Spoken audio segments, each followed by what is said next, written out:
We're going to discuss some issues that are common for our British sports cars, in particular cars with wire wheels. In order to get the wheel true, you got to start with a good wheel if you want a smooth ride. If you ever have tires, you drive down the road and you get that little shimmy and it just doesn't go away, and it seems like a balance issue, and you take them back and you get them balanced and you drive down the road and they shimmy just like they did before. You got to start with a good wheel. What happens is, like I say, the manufacturer's spec is 40 thousandths of an inch. I have a wheel here that is off of our junk pile, and if I turn it, you can see the dial indicator reads about 55 thousandths. You look in here. Yeah, measuring where the inside where the tire sits. Now, essentially, you also have misalignment here. The first thing we try to do is true the wheel on the fixture. The first thing you want to do is get the wheel as true as you can.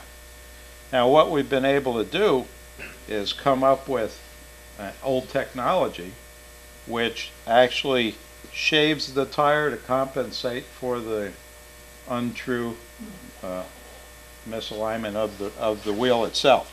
Then we take the wheel over here.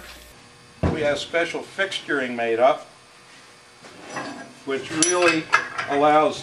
One of the problems with the regular tire shop, unless they deal with wire wheels, where this rests on the drive plate on the balancer, this is not a machine surface. So if you just put this on with the mounting cones like the balancing instructions tell you to do, you're lining up on an untrue surface. So you have a wobble to start with.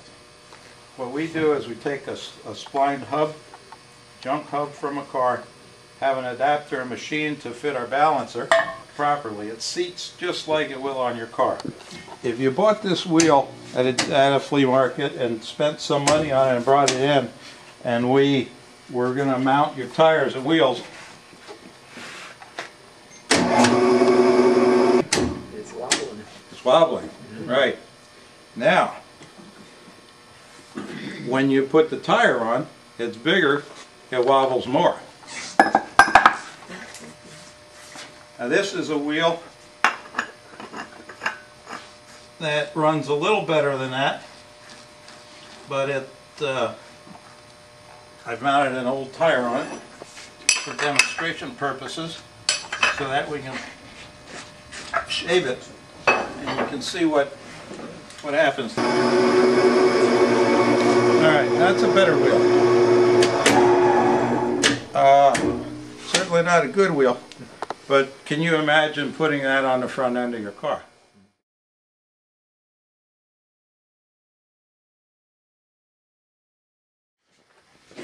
Leaving the same splined adapter on there.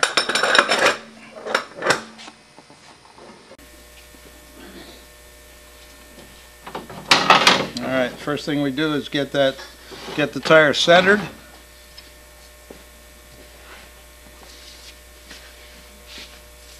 We have a series of templates here to check the profile so we can duplicate without changing the shape of the tire, so that we can reproduce the original tread shape. I'll move the cutter back in here.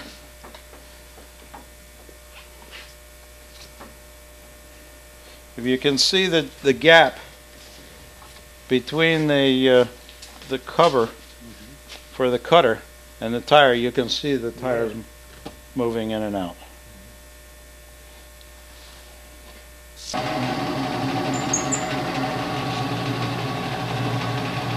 Now, before you shave a tire, you really should run the tire on the car for about 4 miles. To get rid of the flat spots from being parked or something. Otherwise you're shaving the tire and then it may change. And then we have a cutter. Directional cutter with its own sharpener.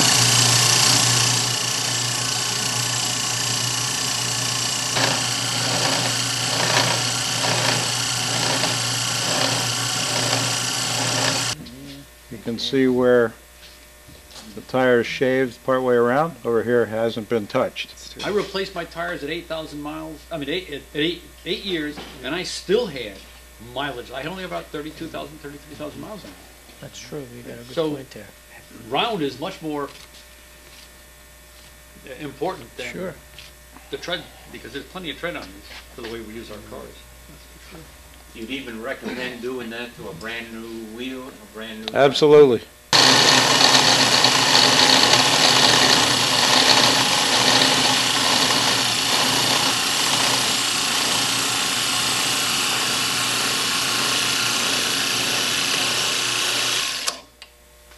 Where are you using the template?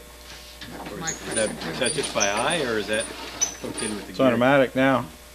Once you set the profile, the machine travels on the arc that I set. Spin it, and we take a hand rasp just to cut the